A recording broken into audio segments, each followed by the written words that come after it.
ମୁଁ ସବୁବେଳେ ଛୋଟବେଳୁ ଇଚ୍ଛା କରିଥିଲି ଡାକ୍ତର ହେବାର।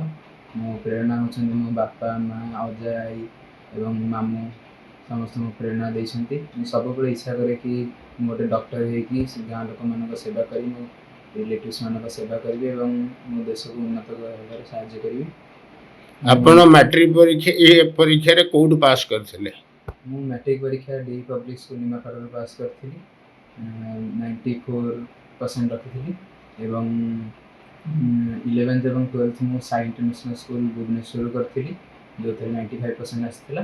ତ ମୁଁ NEET UG ପରୀକ୍ଷା ମଧ୍ୟ ଦେଇଥିଲି, ଯେଉଁଥିରେ ମୋର 667 ର୍ୟାଙ୍କ ଅଛି ସର୍ବଭାରତୀୟ ସ୍ତରରେ।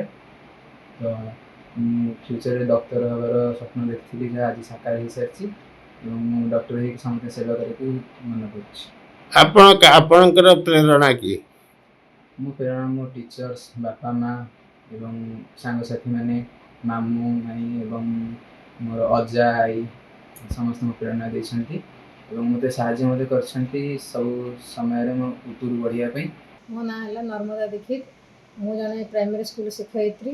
ଆଉ ପାଟପୁର ନିମାପଡ଼ା ପାଟପୁରରେ ମୁଁ ହେଉଛି ବୋହୂ। ଆଉ ମୁଁ ସବୁବେଳେ ଚାହେଁ ଯେ ମୋ ପୁଅ କେମିତି ମାନେ ଭଲ କାମ କରୁ, ଯାହା ବି ହଉ ଗୋଟେ ଭଲ ପିଲା ହଉ, ତାପରେ ସେ ଭଲ କାମ କରି ଯେମିତି ଲୋକମାନଙ୍କର ଉନ୍ନତି କରୁ। ଆଉ ସବୁବେଳେ ଦେଖେ ଛୋଟବେଳୁ ମୋ ବାପା, ମୋ ନନା, ମୋ ବୋଉ ମାନେ ଆମ ଘରେ ବହୁତ ବଡ଼ ବଡ଼ ରୋଗ ମାନେ ରୋଗର ଶିକାର ହେଇଛନ୍ତି। ସେତିକିବେଳୁ ଦେଖେ ମୁଁ କି ଆମ ଘରେ କିଏ ଗୋଟେ ଡକ୍ଟର ହେଇକି ବାହାର ହେଉଛି କି ଅନ୍ୟମାନଙ୍କ ସେବା କରିବା ସହିତ ଆମମାନଙ୍କର ବି ସେବା କରୁ। ଲୋକମାନଙ୍କର ଯେଉଁ ଦୁଃଖ ରଖିରେ ପଡ଼ୁଛନ୍ତି, ସାହାଯ୍ୟ ପାଇପାରୁନାହାନ୍ତି, ଅନ୍ୟମାନଙ୍କୁ ବହୁତ କଷ୍ଟ ହେଉଛି ମାନେ ମେଡ଼ିକାଲ ଯାଇକି ତାଙ୍କର ଖର୍ଚ୍ଚ କରିବା ପାଇଁ, ସେମିତି ଲୋକମାନଙ୍କୁ ଟିକେ ସାହାଯ୍ୟ କରୁ। ସେଥିପାଇଁ ମୁଁ ଚାହେଁ ମୋ ପୁଅଟାକୁ ସବୁବେଳେ ଡକ୍ଟର କରିବା ପାଇଁ। ଆଉ ଆଜି ମୋ ପୁଅ ବି ମୋ କଥା ରଖିକି ଜଣେ ପାଇଯାଇଛି।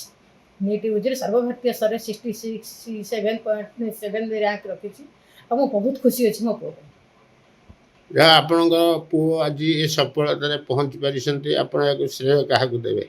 ଶ୍ରେୟ ଫାଷ୍ଟ ମୋ ନନା ଆଉ ମୋ ବୋଉ, ସେମାନେ ବହୁତ ଇଚ୍ଛା କରିଥିଲେ। ଆଉ ମୋ ଭାଇ, ବଡ଼ ଭାଇ, ସେ ବହୁତ ଇଚ୍ଛା କରିଥିଲେ ଯେ ଆମ ଘରୁ ଗୋଟେ କିଏ ଡକ୍ଟର ହଉ। ସେ ଡାକ୍ତର ହେବାଟା ଜିନିଷ ତାଙ୍କ ମୁଣ୍ଡରେ ସେ ଭର୍ତ୍ତି କରିଥିଲେ। ତାପରେ ପରେ ଆମେ ତାକୁ ବହୁତ ହେଲ୍ପ କରିଛୁ।